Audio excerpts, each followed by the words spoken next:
So Leon's been lucky enough to already play the Callisto Protocol. It's trudging through water in this game, waiting for something to jump out at you, as nervy as it seems in this footage. Yes. It's a very kind of suspenseful kind of game. You're always trying to obviously get someone to do something, but yeah, like there's a lot of kind of narrow dark corridors. Like if you do get in any space, you sort of almost, that makes you worry more because it probably means something's going to come into that space. So yeah, it's made by Glenn Schofield, obviously made Dead Space originally, and it's very much in that vein. It's very kind of like grim sci-fi, dark sci-fi. Yeah, lots of monsters. You are trying to basically not die for a list of reasons, and the monsters kind of get in the way. And when I played it, you had to get to oxygen processing, you had to do some stuff with water. Like there are other more pressing matters than the monsters. Ironically. Yes. It looks here like you have also a melee weapon. Is it an electric bat? So it's some kind of, like a stun baton, but it sort of almost has kind of like knife-like properties. It looks like a big like bar, almost like a little metal bar, but yeah, it's electric. You can upgrade it, and there's a much bigger focus on like melee and kind of hand-to-hand combat in this. It's not like, say, Dead Space, you had a sort of a swipe that you'd use to make some space. This is a much more functioning system, and it's a really good system. Like I wasn't expecting it to be as kind of brutal and as violent as it is, and also as how sort of useful, because you have like a dodge mechanic. So when an enemy gets close, you sort of lock onto them. You can run away at any time, but the camera kind of pulls around and you're like face to face with an enemy, and you can dodge by tapping left and right on the left stick. Oh, that's nice. And if you do it right, you get a little bit slow-mo and you can get some whacks in. If you do it well enough, you can stun them and they'll kind of stumble back and a little crosshairs will pop up. And if you can like pull your gun out quick, you can do like a skill shot that is sort of high damage, like a critical shot. Oh, okay. So there's a lot more kind of this kind of dance almost, where like you'll go toe to toe with one and you'll sort of dodge, and you can block as well. And you can, basically take them on like hand to hand, and you feel much more kind of capable. You're much more, the survival is much more in your hands. You're much less of a victim because you can take one on and, whack them with this stun baton and beat them. And it feels really nice. It's really crunchy, like, the bones shattering, that sort of thing. So instead of like other games where it's like, oh, if they've got too close, you're dead, or like you need to run away, this is more of a like, I don't know, it's not the end of the world. In fact, it's a risk reward system where it's like, if you feel confident dodging, it's like, this, you could actually take him out quicker because you do your skill shot and then he's down. I spoke to Glenn Schofield when I played it, and he said that they did a lot of testing on Dead Space, and they do user testing, and they get you to like rank all the elements of the game, and the user testing always came back that Dead Space, the game, was like a 9, but the melee was like 2, and he always remembered sort of this poor response to the melee because it's such a secondary system. It's the thing you use when you run out of bullets.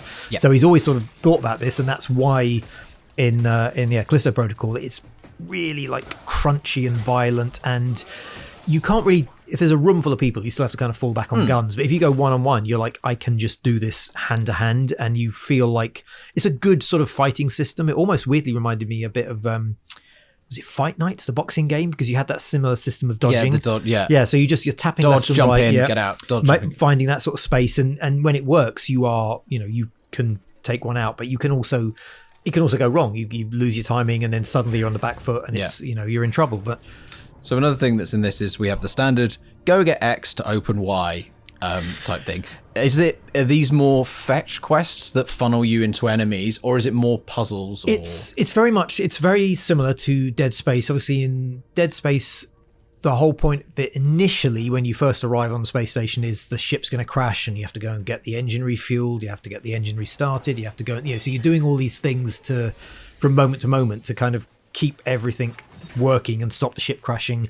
And this feels very similar to that. Like they're being very secretive about the story. Like they won't say what the actual protocol is. They won't give away anything because there's Callisto credits, which I'm assuming it's just money, isn't it? Yeah. They won't give too much away. All I know in what I played was I was trying to get to oxygen processing for reasons, and to do that you go through water processing, and you have to drain a water tank. So you have to reach like water processing, you have to drain the tank, that opens up a tunnel that then lets you get to oxygen processing. And I'm assuming you're getting to oxygen processing because you need to do something there, but it has that very Dead Space feel of like, we have some things to do for important reasons, and you're constantly being sort of pushed from one place to the next. And water processing, I had to get somewhere, then I had to get the key to open the door, and then I had to get in, and I had to turn something on so I could drain the water tanks.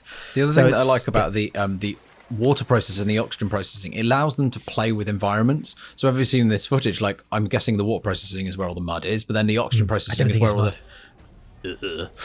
the oxygen processing is maybe where the mist is. But more importantly, like, I love that they've taken the dead space thing and then they've added different layers of environmental, like, scares and storytelling and stuff. Like, walking into that mist, you're like, no. There's a lot of really nice kind of tonal stuff, actually. There's a bit where you're in water processing and you're obviously walking through like sewage and all sorts of stuff, and at one point you end into an area that I think has been like overrun by this sort of biophage, which is the alien sort of infestation, and it's all red and it's grown over the light, so everything is just one color of red, and it's this sort of amazing like tonal kind of break.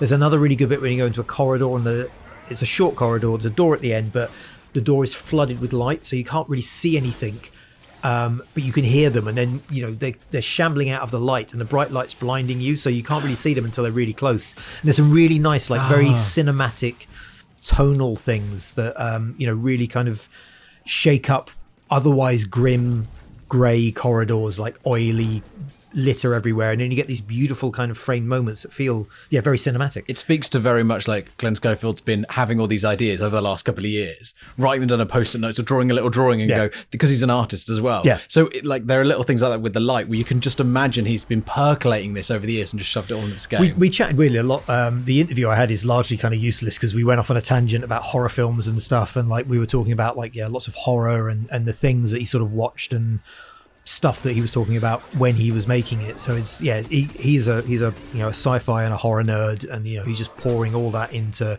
originally Dead Space and now into this, and it feels a little more modern. There's a kind of like, it made me think of a bit of Expanse, that kind of hard sci-fi of like, it's very much the station you're on feels like a submarine or an oil rig. It's not pretty, it's like it's there to keep space out and keep everyone alive, so it's very heavy and slab-like and lots oppressive. Of plate metal, like it's, and there's rubbish and gunk everywhere. It's a very, like I say, hard sci-fi. This is what it might be like if it was real, kind of thing.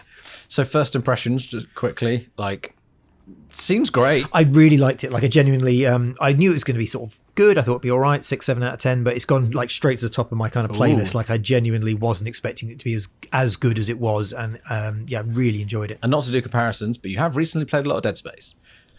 I think just because it's newer, that's kind of, I think this is slightly above Dead Space just because it's newer, and it feels like a continuation, whereas the Dead Space remake is a remake.